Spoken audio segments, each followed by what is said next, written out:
Cinema शौकीन सबका स्वागत करता है। आज हम बात करने वाले हैं ब्लैक 47 के बारे में। ये कहानी है एक सिपाही की जो अपने परिवार को बचाने के लिए पूरे सरकार से युद्ध लड़ता है। कहानी की शुरुआत होती है और हमारे सामने आयरलैंड का दृश्य आता है और ये वक्त होता है 1847 का। इस वक्त में युद्ध चल रहा है आयरलैंड और इंग्लैंड के बीच। लेकिन सबसे ज्यादा अगर कोई परेशान है तो वो है आम लोग, क्योंकि वो भूखे मर रहे हैं। यहाँ की सारी जमीन काली पड़ चुकी है। ये चाहे कुछ भी कर ले खेती नहीं कर पा रहे हैं और युद्ध के दौरान इंफ्रास्ट्रक्चर भी खराब होते जा रहा है। धीरे धीरे करके इंग्लैंड इन पे कब्जा करने की कोशिश कर रहा है, जिससे हर जगह के लोग परेशान हैं। हर रोज आयरलैंड के सैकड़ों लोग मारे जाते हैं और इस चीज से किसी को कोई फर्क नहीं पड़ता। इसी बीच हम एक सिपाही को देखते हैं जिसका नाम है हैना। हैना कभी एक ब्रिटिश सिपाही हुआ करता था। अभी उसके सामने एक नौजवान लड़का है। सबका मानना है कि ये जासूस है और आयरिश सिपाहियों की जासूसी कर रहा था। इसीलिए हैना उससे बहुत देर तक सवाल जवाब करता है, लेकिन ये लड़का कोई भी सीधा जवाब नहीं देता। इस चीज को देखने के बाद हैना बहुत ही ज्यादा गुस्सा हो जाता है और गला दबाने लगता है इस लड़के का। उसे इस बात का एहसास ही नहीं होता कि उसने इस लड़के को मार दिया है। तभी हमारे सामने एक गाँव का दृश्य आता है। यहाँ पर हम एक सिपाही को देखते हैं जो युद्ध से वापस आ रहा है। वो भी ब्रिटिश फोर्स में था, जिसने अभी अभी अफगानिस्तान और इंडिया में युद्ध लड़ा है। लेकिन युद्ध के बाद वो वापस आया है अपने घर। इस सिपाही का नाम है जेम्स मार्टिन।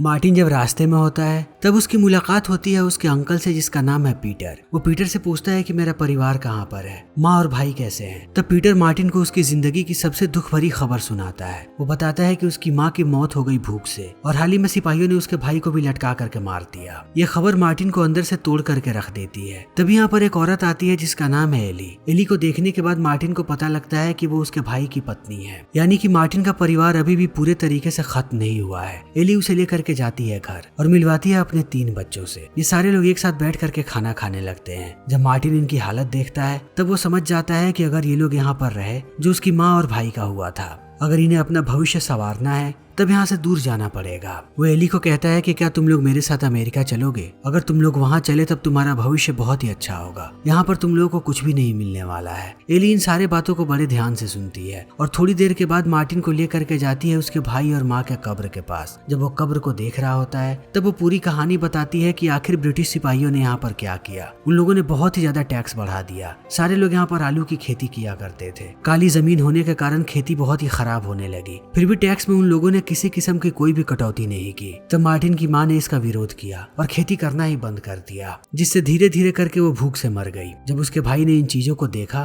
तब उसे सारी चीजें नजर आने लगी कि ब्रिटिश सिपाही यहाँ पर क्या कर रहे हैं। वो धीरे धीरे करके लोगों की जमीन भी हथिया रहे हैं। उससे ये देखा नहीं गया। तब गुस्से में आकर के उसने एक सिपाही को चाकू मार दिया। तब बाकी सिपाहियों ने उसे पकड़ा और सबके सामने लटका के मार दिया। मार्टिन इन सारी बातों को सुनने के बाद बहुत दुखी होता है और यहाँ से निकल जाता है। लेकिन शाम को वो जैसे ही घर की तरफ वापस आता है देखता है कि बाहर बहुत सारे सिपाही हैं। वो एली और उसके बच्चे को बाहर आने के लिए बोल रहे हैं, लेकिन एली बाहर नहीं आ रही। एली ने कर्जा लिया था अपने घर को चलाने के लिए और वो कर्जा नहीं लौटा पा रही है। सिपाहियों का मानना है कि अब वो लोग एली को गुलाम बना करके ले जाएंगे और उसके साथ जो मर्जी वो करेंगे, लेकिन एली गुलाम नहीं बनना चाहती, इसीलिए वो घर से बाहर नहीं आ रही है। अगर वो बाहर आई तब ये सिपाही उसे पकड़ करके ले जाएंगे। जब सिपाही इस चीज को देखते हैं तब वो जाने लगते हैं छत की तरफ और छत से अंदर जाते हैं ताकि वो उन्हें बाहर निकाल सके। मार्टिन से ये चीजें देखी नहीं जाती। तब वो सिपाहियों को जा करके कहता है कि तुम लोगों का जितना भी कर्जा है वो सारा का सारा मैं चुका दूंगा, मगर सिपाही उसकी बात नहीं सुनते। वैसे ही एली को पकड़ने की कोशिश करते हैं। तब मार्टिन इनसे लड़ता है, लेकिन इन सिपाहियों की तादाद बहुत ही ज्यादा है। वो लोग उल्टा इसे ही पकड़ लेते हैं और लेकर के जाते हैं अपने सीनियर के पास कि इसने उनके काम में बाधा डाली है। इनका कमांडर जब इसे देखता है तब कहता है कि इसके बैग की तलाशी लो। जब ये लोग बैग की तलाशी लेना शुरू करते हैं अंदर इन्हें बहुत सारे खतरनाक हथियार मिलते हैं, जिन्हें देख करके ये सारे लोग चौंक जाते हैं। इन्हें समझ में नहीं आता कि आखिर मार्टिन कौन है। उनका कमांडर बार बार मार्टिन से सवाल पूछता है कि ये सारे हथियार तुम्हारे पास कैसे आए और तुम कौन हो, लेकिन मार्टिन बिल्कुल चुप रहता है। लेकिन थोड़ी देर के बाद उसे जैसे ही मौका मिलता है वो इन सिपाहियों पर हमला कर देता है। मार्टिन के रिफ्लेक्सेस बहुत तेज है। वो एक शानदार सिपाही हुआ करता था। उसे पता है कि ऐसे लोगों से कैसे निपटना है। वो अपनी बंदूक उठाता है और एक एक करके सारे सिपाहियों को मौत के घाट उतार देता है और भागता हुआ वापस जाता है एली के पास उसे देखने के लिए। घर आने के बाद वो देखता है कि सिपाहियों ने पूरे छत को तोड़ दिया था, लेकिन फिर भी एली बाहर नहीं आई थी। तब वो जाता है घर के अंदर अंदर जाने के बाद उसे पता लगता है कि एली और उसके बच्चों की मौत हो गई है क्योंकि उनके सर के ऊपर छत नहीं था और यहाँ पर ठंड इतनी ज्यादा है कि ये लोग ठंड से जम के मर चुके हैं। मार्टिन इनकी लाश देखने के बाद अंदर से टूट जाता है क्योंकि आज उसका पूरा परिवार खत्म हो गया। मार्टिन को लगता था कि उसके पास उसका परिवार बचा हुआ है और मार्टिन की जिंदगी का एक ही मकसद है और वो है बदला। वो सबसे पहले अपने घाव का उपचार करता है ताकि अपने आप को तैयार कर सके उन सारे सिपाहियों से लड़ने के लिए। तभी दूसरी तरफ हम हैना को देखते हैं। उस लड़के को मारने के बाद उसे जेल में डाल दिया गया था। सबका मानना है कि वो लड़का जासूस नहीं था, इसीलिए हैना को उसके पद से हटा दिया गया और दोबारा उसके बारे में नहीं सोचा गया कि वो एक वॉर वेटरन है। उसे सजाए मौत की सजा मिली है। लेकिन सिपाही अब उसे लेकर के आते हैं जनरल के पास। जनरल बताता है कि हमारे शहर में एक बहुत ही खतरनाक मुजरिम आया है जो पहले एक ब्रिटिश सिपाही हुआ करता था।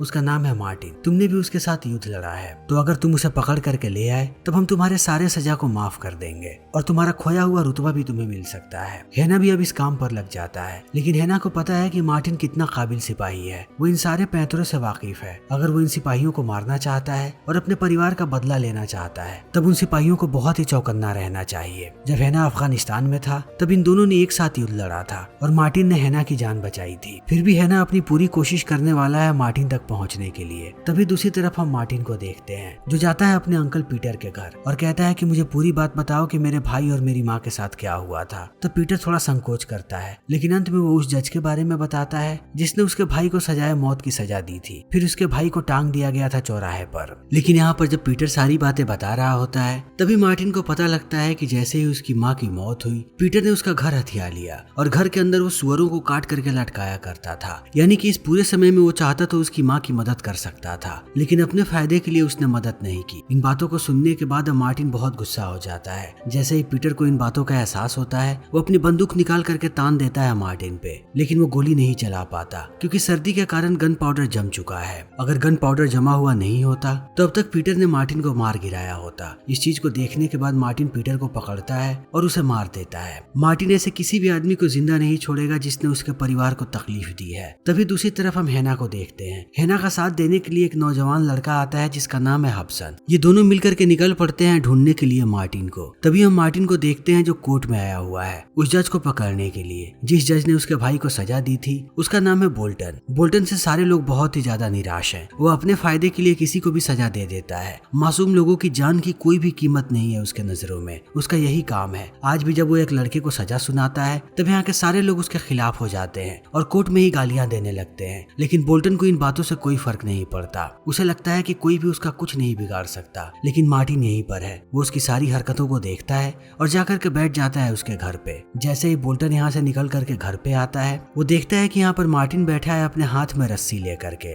बोल्टन को समझ में नहीं आता। तब मार्टिन अपने भाई का नाम बताता है उसे। बोल्टन समझ जाता है कि मार्टिन यहाँ पर क्यों आया है। तब वो अपने आप को डिफेंड करना शुरू कर देता है। वो मार्टिन को कहता है कि सिर्फ मैंने ही तुम्हारे भाई को सजा नहीं दी थी, सिर्फ मैंने सजा सुनाई थी। उसे मारने वाले यहाँ के पुलिस वाले थे, तो तुम्हें उन लोगों को सजा देनी चाहिए। यहाँ पर यही चलता है। मैं बिल्कुल भी गुनहगार नहीं हूँ, मैंने सिर्फ अपना काम किया था। इतना कह के वो दरवाजा खोल देता है ताकि मार्टिन चला जाए, लेकिन मार्टिन दरवाजा बंद करता है और कहता है कि मैं जानता हूँ कि क्या गलत है और क्या सही है, और ईश्वर भी जानता है, इसीलिए मैं तुम्हें ईश्वर के पास भेज रहा हूँ। वहाँ जाने के बाद ये सफाई देना। इतना कहने के बाद वो बोल्टन को मार गिराता है। तभी हम हैना को देखते हैं जो हब्सन के साथ चला आता है इस शहर में। इन्हें पता है कि मार्टिन अभी कोर्ट के अगल बगल में घूम रहा होगा, लेकिन थोड़ा अंदर आते ही ये लोग देखते हैं कि मार्टिन ने जज को मार करके लटका दिया है, वो भी बड़े ही सफाई के साथ। हैना जज को देखने के बाद समझ जाता है कि मार्टिन अभी भी बहुत काबिल है। जिस सफाई के साथ वो पहले काम किया करता था अभी भी उसके हाथों में वही ताकत है। वो किसी को भी मारने के बाद कोई भी सबूत नहीं छोड़ता, और यहाँ पर भी उसने ऐसा ही किया है। जब ये लोग लाश को देख रहे होते हैं तभी हैना की नजर पड़ती है एक लोकल पुलिस वाले पे जिसका नाम है गिब्सन। गिब्सन भी मार्टिन को तलाश कर रहा है। तब हैना उसे बताता है कि हमें सेंट्रल मिनिस्ट्री ने भेजा है मार्टिन को पकड़ने के लिए, तो अगर तुमने हमारा साथ दिया तो तुम्हारा प्रमोशन पक्का है। तब गिब्सन भी मान जाता है और कहता है कि मैं किस तरह से तुम लोगों की मदद कर सकता हूँ। हैना कहता है कि मुझे हर उस जगह पर लेकर के चलो जहाँ पर मार्टिन गया था, उसके घर पर और जिस गांव में वो रह रहा था। तब गिब्सन भी ऐसा ही करता है। गांव के अंदर दाखिल होने के बाद ये लोग हर एक जगह पर घूमने लगते हैं। थोड़ी देर के बाद इन्हें पता लगता है उसके अंकल पीटर के बारे में। तब हैना जाता है पीटर के घर के अंदर। घर के अंदर दाखिल होते ही वो देखता है कि यहाँ पर पीटर की लाश पड़ी है, लेकिन उसके सर को धड़ से अलग कर दिया गया है। उसके सर के जगह पर एक सुअर का सर लगा हुआ है। हैना समझ जाता है कि मार्टिन अपने मिशन पे निकल चुका है, अब उसे कोई भी नहीं रोक पाएगा। इसी बीच जैसे ही ये लोग बाहर आते हैं, इन्हें कोनी नाम का एक आदमी नजर आता है। कहता है कि अगर तुम लोग सच में उस आदमी को ढूंढ रहे हो तब मैं तुम्हारी मदद कर सकता हूँ। मैं यहाँ का लोकल हूँ, मैं चप्पे चप्पे से वाकिफ हूँ, मैं तुम्हारा काम आसान कर सकता हूँ। तब हेना भी मान जाता है और कोनी को कहता है कि मुझे उसके घर पर लेकर के चलो। तब कोनी इन्हें लेकर के जाता है उसके माँ के घर पे। जैसे ही ये लोग अंदर दाखिल होते हैं, इन्हें पीटर का कटा हुआ सर नजर आता है। हेना कहता है कि जरूर इस आदमी ने उसके परिवार को धोखा दिया होगा। मार्टिन ऐसा ही करता था युद्ध के दौरान, जो भी हमें धोखा देता था वो उसके सर को धड़ से अलग कर देता था। ये उसका सिंबल है। हमें जितनी जल्दी हो सके उसे पकड़ना पड़ेगा, वरना वो हर तरफ लाशें बिछा देगा। ये सारे लोग उसे ढूंढने के लिए निकल पड़ते हैं। तभी रात हो जाती है। रात में ये लोग कैंप लगाते हैं। इसी दौरान हॉब्सन को मौका मिल जाता है कि वो हेना से बात करे। वो हेना को कहता है कि आप एक वॉर हीरो हैं, आप अपनी जिंदगी अच्छे से बिता सकते थे, आपको आखिर क्या जरूरत पड़ गई कंट्री साइड आने की और एक खतरनाक मुजरिम को पकड़ने की। तब हेना कहता है कि उसका पकड़े जाना बहुत ही जरूरी है। अगर मैंने उसे पकड़ लिया तब मेरा खोया हुआ रुतबा मुझे मिल जाएगा। मेरी एक रेपुटेशन थी जो बिल्कुल खराब हो चुकी है, उसे पकड़ने के बाद ही वो वापस आएगी। उसके साथ साथ मैं मार्टिन को बहुत ही अच्छे से जानता हूँ। वो एक खतरनाक सिपाही है, चाहे उसके पीछे 100 लोग आ जाएं, उसे पता है कि 100 लोगों को कैसे निपटाना है। जब तक वो सारे लोगों को नहीं मारते वो चैन की सांस नहीं लेगा। इसीलिए मैं उसके पीछे हूँ, क्योंकि मैं जानता हूँ उसका अगला कदम क्या होने वाला है। इन बातों को सुनने के बाद सारे लोग दंग रह जाते हैं, क्योंकि हेना कभी भी किसी की तारीफ नहीं करता। ये लोग पहली बार किसी की तारीफ सुन रहे हैं। इसी बीच हम एक सिपाही को देखते हैं जो आता है अपने घर पे। वो जैसे ही अपने फार्म के अंदर दाखिल होता है, उसे 2 गार्ड की लाशें नजर आती हैं। तब वो पीछे घूमता है, उसके पीछे ही मार्टिन खड़ा है। मार्टिन को देखते ही वो समझ जाता है कि वो मरने वाला है। तब वो कहता है कि मैंने तुम्हारे परिवार को नहीं मारा। इतना कहते ही वो बाकी लोगों का नाम लेने लगता है, लेकिन मार्टिन उसकी बात नहीं सुनने वाला। वो धीरे धीरे आगे बढ़ता है इसका काम तमाम करने के लिए। तभी हम हेना की टीम को देखते हैं। इन्हें पता है कि मार्टिन का अगला निशाना कौन है। वो लोग बहुत ही जल्द यहाँ पर पहुंच जाते हैं। मार्टिन भी समझ जाता है कि बाहर लोग आ चुके हैं। तब वो अपना दिमाग लगाना शुरू करता है। सबसे पहले उनके घोड़े को गोली मारता है ताकि ये लोग अस्त व्यस्त हो जाएं। दोबारा जब तक ये लोग अपने आप को संभालते, उससे पहले मार्टिन आकर के बंदूक तान देता है हेना पे। तभी हम हॉब्सन को देखते हैं जो चला आ रहा है। हॉब्सन के पास मौका होता है कि वो मार्टिन पे गोली चलाए, लेकिन कहीं ना कहीं हॉब्सन भी सहमत है मार्टिन से। उसे लगता है कि मार्टिन जितने भी लोगों को मार रहा है वो सारे के सारे करप्ट हैं। अगर वो लोग मारे जाएं तब आयरिश लोगों की जिंदगी बेहतर हो सकती है। मार्टिन अब यहाँ से निकल पड़ता है, लेकिन हेना को यहाँ पर देखने के बाद वो बहुत ही ज्यादा चौंका हुआ है। उसने कभी नहीं सोचा था कि हेना उसके पीछे आएगा। उसके जाते ही यहाँ पर कमांडर पोप आता है। पोप बहुत ही ज्यादा गुस्से में है। वो हेना को डांट करके कहता है कि हमें उसे पकड़ना चाहिए था, हम बार बार फेल हो रहे हैं और अब सबको पता है कि उसका अगला टारगेट कौन है। किसी भी कीमत पर वो आदमी नहीं मरना चाहिए। लेकिन अब दोबारा रात हो जाती है। तब सारे लोग सो जाते हैं। इसी बीच मार्टिन बड़ी ही चालाकी से आता है हेना के पास और उससे पूछता है कि आखिर तुम ये क्या कर रहे हो, तुम इन लोगों का साथ क्यों दे रहे हो। मैं बस अपने परिवार का बदला ले रहा हूँ। इन लोगों ने मेरे परिवार को बड़ी ही बेरहमी से मारा है। मैं इन सारे लोगों को वैसी ही मौत दूंगा।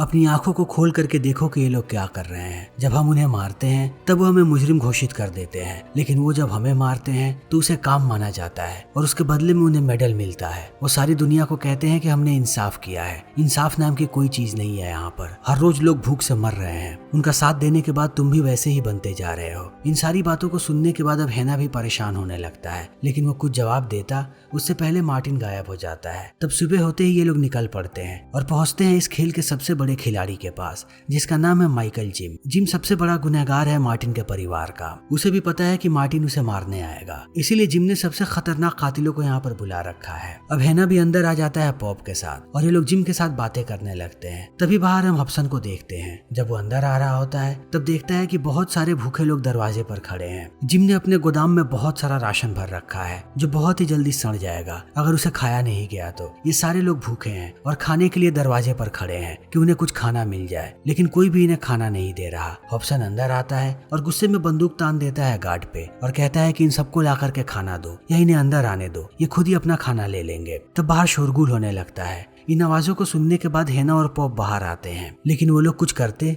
उससे पहले गिब्सन नाम का सिपाही मार गिराता है हॉब्सन को। हेना के सामने ही हॉब्सन दम तोड़ देता है। हेना बहुत ही ज्यादा निराश है। वो जानता है कि हॉब्सन बस एक बच्चा था जिसका दिल साफ था, वो लोगों की मदद करना चाहता था। वैसे ही सिपाहियों की जरूरत थी, लेकिन गिब्सन ने उसे मार गिराया। एक बार भी नहीं सोचा कि वो एक सिपाही है और इनमें से ही एक है। हेना इस बात को नहीं भूलने वाला है। रात में पोप एक प्लानिंग करता है और हेना को बताता है कि हमारे पास एक सॉलिड प्लान है। मैं जाकर के सो जाऊंगा जिम के कमरे में। मार्टिन जैसे ही उसे मारने आएगा हम लोग उसे पकड़ लेंगे, तुम्हें भी कमरे में रहना है। तब हेना मान जाता है और रात में ये लोग जा करके खड़े हो जाते हैं। जैसा इन लोगों ने सोचा था वैसा ही होता है। थोड़े समय के बाद यहाँ पर मार्टिन आता है जिम को मारने के लिए, लेकिन वो गोली चलाता उससे पहले पॉप उस पर बंदूक तान देता है और हेना को कहता है कि वो मार गिरा है मार्टिन को, लेकिन हेना मार्टिन को नहीं मारता, उल्टा वो पॉप पर बंदूक तानता है और मार्टिन को यहाँ से भगा देता है। तो मार्टिन जाकर के पकड़ता है जिम को और लेकर के यहाँ से भाग जाता है सारे गार्ड्स के सामने। जब तक वो लोग अपने आप को संभालते तब तक मार्टिन यहाँ से बहुत दूर निकल जाता है और पहाड़ों के बीचों बीच लेकर के जाता है जिम को। जिम से वो अंग्रेजी में बात नहीं करता,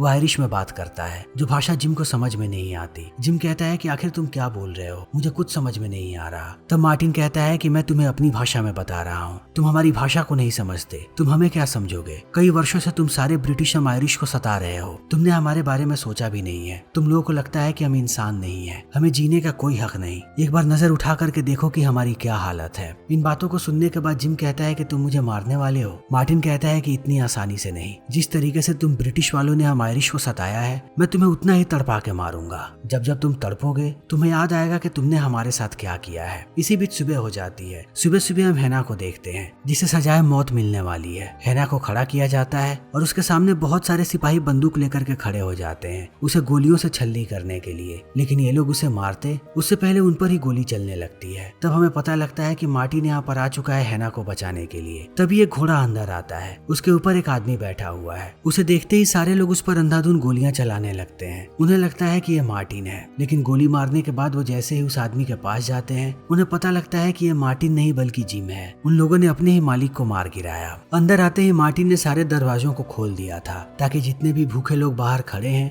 वो सारे अंदर आ जाएं और चारों तरफ कियोस्क का माहौल हो जिसका इस्तेमाल करके वो आसानी से यहाँ से भाग सके। वो धीरे धीरे करके आगे जाने लगता है हेना के पास। तभी उसके सामने गिब्सन आता है और उसके कंधे में गोली मार देता है, लेकिन वो मार्टिन को मारता उससे पहले मार्टिन उस पर दोबारा टूट पड़ता है और मार गिराता है गिब्सन को। गिब्सन को मारने के बाद वो पहुंचता है हेना के पास। तब ये दोनों यहाँ से भागने लगते हैं घोड़े पर बैठ करके, लेकिन जैसे ही ये लोग बाहर आते हैं पोप गोली मार देता है मार्टिन को, लेकिन वो दूसरी गोली चलाता उससे पहले हेना मार गिराता है पोप को और ये दोनों यहाँ से दूर निकल जाते हैं। बहुत आगे जाने के बाद मार्टिन को एहसास होता है कि वो जिंदा नहीं बचेगा। तब वो घोड़े से नीचे उतर जाता है और अपने आखिरी क्षणों में हेना को कहता है कि तुम्हें यहाँ से दूर चले जाना चाहिए, तुम एक अच्छे इंसान हो। मेरा सपना था कि मैं अमेरिका जाऊँ क्योंकि वहाँ पर हम जैसे लोगों की कद्र है, जहाँ पर हम आजाद रह सकते हैं। मैं चाहता हूँ कि तुम अमेरिका जाओ, तुम वहाँ जाना डिजर्व करते हो। इतना कहने के बाद वो अपना दम तोड़ देता है। तब हेना कहता है कि मैं तुम्हारा सपना जरूर पूरा करूंगा। वो घोड़े पे बैठता है और यहाँ से निकल पड़ता है अमेरिका जाने के लिए। फिर इसी के साथ ये फिल्म यहीं पर खत्म हो जाती है। तो दोस्तों हमारी आज की ये वीडियो यहीं पर खत्म होती है। अगर आपको हमारी ये वीडियो पसंद आई हो तो इसे लाइक करें, शेयर करें और चैनल को सब्सक्राइब करें। Thank you.